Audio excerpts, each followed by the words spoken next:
This is how I tried to make the world's hardest treasure hunt, and said that if anyone could solve it, I would paint them a massive portrait of themselves in which I had secretly hidden $788 worth of Chili's gift cards in the back.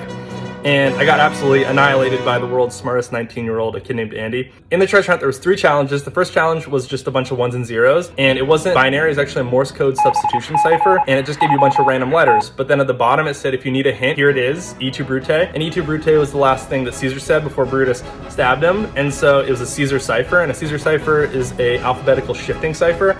And so if you take all those letters and you shift them 3 to the right, there's a secret passphrase, which is, look at all those chickens from Vine. And Andy solved the first challenge in 19 minutes. And so I realized I needed to make the second challenge way harder because Andy was way smarter than I thought. And so I made an audio file which sounded like gibberish. But if you reversed it, it was a language from the Philippines called Tagalog. It translated to, this fish swims in the ocean, it swims in a large group. It is the color of the Russian submarine whose captain was from Scotland. 2 words. The first word has 3 letters, the second word has 7 letters. And Andy does not speak Tagalog, but he was in an airport at the time, and he went around to 70 different people and just asked people, does anyone know this language? Until he found out eventually that it was a red herring, and the actual clue was hidden deeper within the audio file. And you can embed images in audio files, and Andy did a spectrograph analysis and found that it said password fresh avocado. Get to Del Taco, they got a new thing called free shavacado.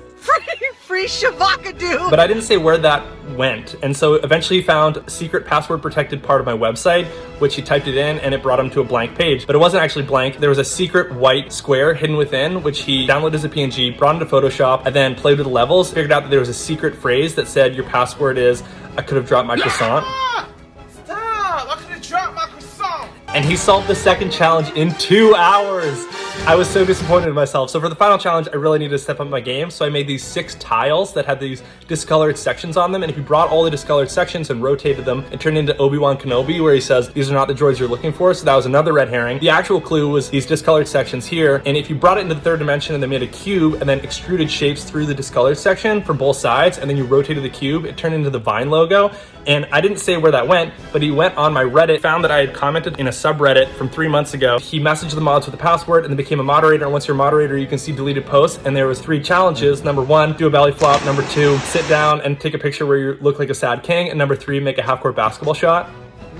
And he made it. He did all those, and he solved the final challenge in like 4 hours. And so I painted him this big portrait of himself, and it said, "And who wept for there were no more worlds to conquer," which is the line from Alexander the Great. And I took the $788 worth of Chili's gift cards and hid it in the back.